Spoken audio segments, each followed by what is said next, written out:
I was going to say, I think between you and I, if we ever expect to become super hosts, we've got a long way to go based on the state of this house right now. Yeah, this looks pretty bad. So we're about to start an episode where we're talking about Airbnbs and we're going to shit talk a bunch of people, but look at how hypocritical we are. But I'm not Airbnb, okay? So it's not like I'm putting it up on Airbnb. Oh, I know. The renters are coming, hon. Tick-tock, tick-tock. It'll be fine. Check the mic and make sure it sound right, boys. Hey listeners, ever wonder what it would be like to sell everything and travel the country at the tender age of 50? Well, with our last kid off to college and the ability to now work remotely, we've decided to do just that. So we're selling the house, loading up the dog, and hitting every city from California to Florida. We're scouring the country for a new place to call home and dragging you into every restaurant, Airbnb, and tourist trap we encounter along the way. This is the Skip Town All-Stars podcast. Welcome, Skip Town All-Star listeners. Is that how you normally start the show? No. How do you normally start the show? Because you do it so well. Go ahead, you start. God. What's up, All-Stars? Welcome to another amazing episode of Skip Town All-Stars. Yep. All right, now you can go. Okay. So we have mentioned several times our Airbnb experiences, and we've said on, again, other occasions, we're going to do an episode just about Airbnbs and hotels.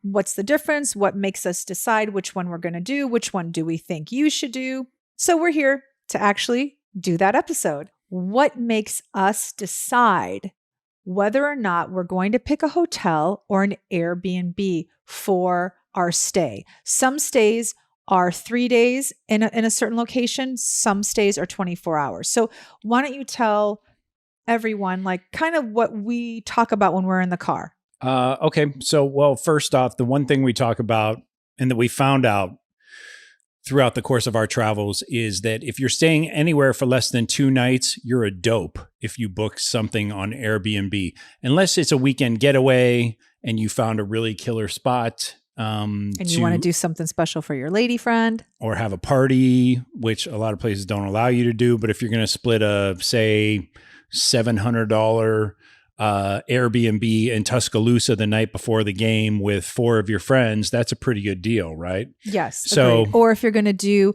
a beach house for a weekend with another couple, then yes. But why would you be a dope otherwise? Because you get drummed with taxes, cleaning fees. You're paying at least $100 over what you would pay at a hotel. If you're just traveling through somewhere like we did with Plenty of Cities, I would say it's really not economical to get an Airbnb unless it's like one of those mountainside camper retreats or something like that. That's, pretty fairly priced, and you're still going to pay a few fees, but you just want to wake up and see the tops of pine trees in the morning. But when you're in the middle of a road trip, that stuff starts to add up quickly. And that's like one less experience you get to enjoy because you're getting drummed on these little fees. So my advice for the roadie is if you're going to go to like multiple places in multiple states or cities or whatever, and you're only going to stay a day here, a day there, just, find a little boutique hotel or something like that. My thought generally is let's just stay at an average hotel because we're on our way to a great destination. Like for us, Waco was a cool destination we had been talking about. Yeah. So we knew we were going to stay there. That's a great example. And we knew that we wanted to really partake in like the city and be there for a few days. So if we're going to stop halfway before we get to Waco and stay somewhere, it's not going to be an expensive hotel because we really want to spend our money in Waco. But so at that point, we will not stay at an Airbnb for 2 nights. We will stay at a moderately priced hotel for 2 nights. And then we'll like spend our money in Waco. Now, if the destination is quite far and it takes a couple of overnights to get us there, sometimes we will stay in a nice hotel or an Airbnb if we've done 2 stops that were just mediocre. What makes you decide to stay at an Airbnb, what do you look at in the reviews? Talk about that. And how many reviews do they have to have? All of that. Definitely more than 5. Okay. 10, probably somewhere in that range. If it's got more than 10 reviews, then I would say that's a pretty good indicator. Frankly, I used to look to see if they're super hosts. I think that term is so overused, and I think it's bullshit. Okay, why? Explain, because we can definitely go into that. So tell me what is a super host to begin with? I think somebody can be a super host if they own 2 or 3 great properties and 3 really crappy ones.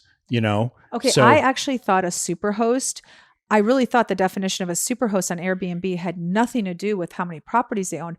I really thought it was someone who hosted very well. Back in the day, like just even a couple years ago, if someone was listed as a super host, you could very well anticipate walking into the house and it looking exactly like the pictures and it being a really great experience. And you could have like a basket of candy or maybe like some fresh, flowers there or bottled water. Like that was always what the definition. Yeah, it was a quality hosting experience. So when I'm looking at Airbnbs, I generally do pretty much the same thing he does. I'll look at the photos.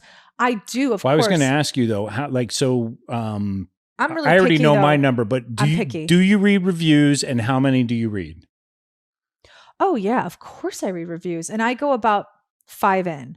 Like I'll go back. Like if we're in the month of September, I'll go back to August. It depends. Like it depends on how many weeks the person was there, because sometimes it could just be 5 reviews, sometimes it could be 7 reviews. I'll go like a month back, but usually, I don't know, it's like 5 to 7 reviews. It's been unfortunate that Airbnb has not lived up to what it first was.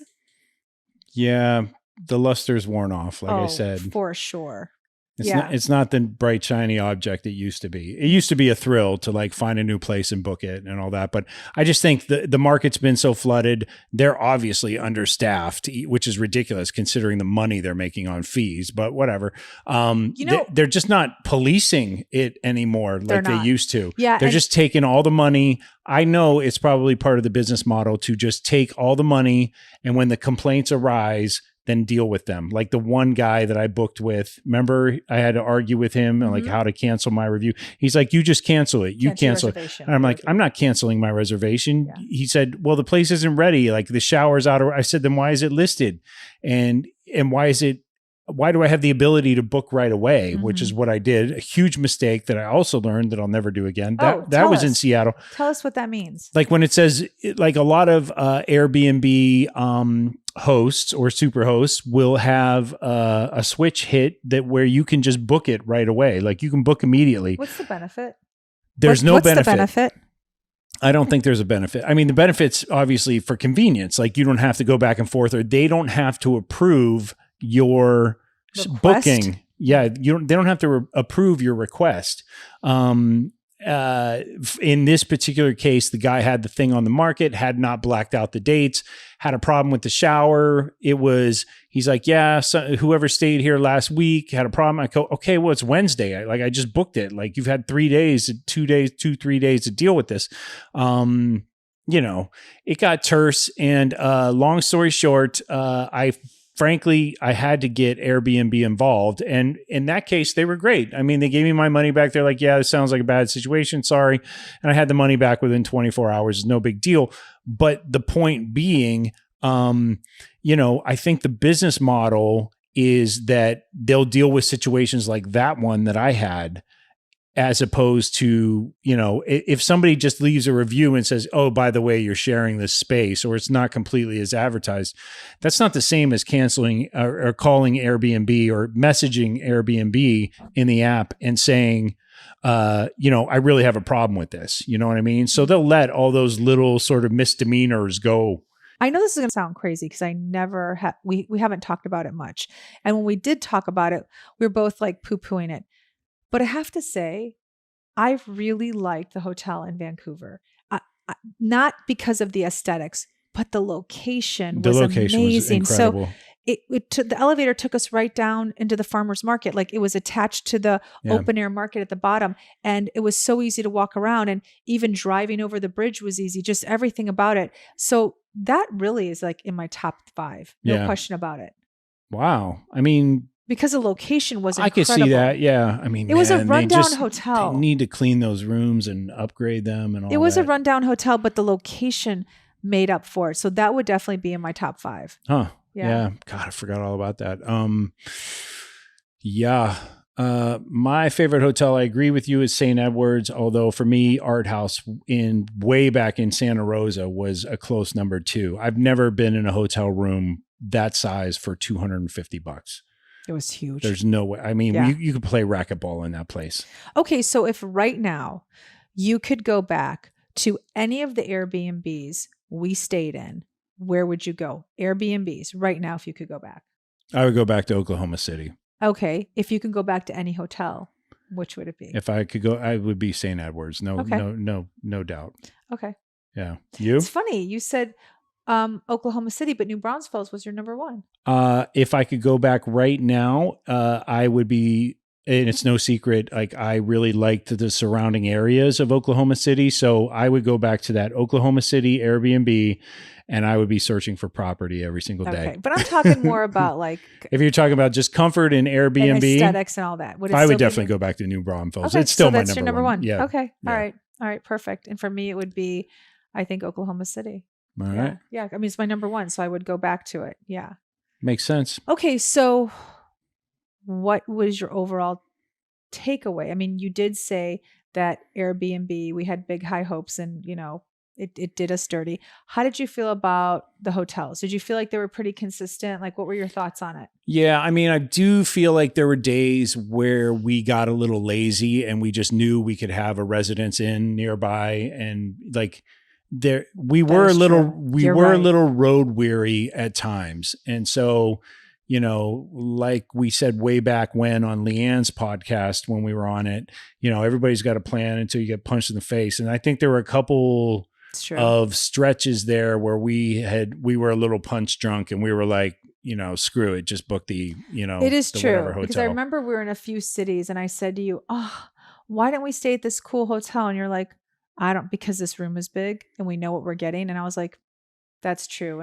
But you're right. And the dog. I mean, honestly, if you're going to be an empty nester and travel the country, with a dog, just know it's going to be a different wrinkle with a pet. And it's great that you're all together and everything, but it does limit your choices. Like I said, there were plenty of places that, she and I could have stayed in, I don't know, some little trendy place in the middle of wherever. But if they don't take a pet, they don't take a pet. And now all of a sudden, you're like, we can rent this Airbnb for $350 a night, or we could just go to the Residence Inn for $179, and the room is super clean. It's got a kitchenette, and we didn't do a lot of cooking. So like we keep bringing up kitchenettes. We didn't do any of the cooking we said we were going to do. It's true. We did not. Very rare. We made like 3 meals the entire, I know.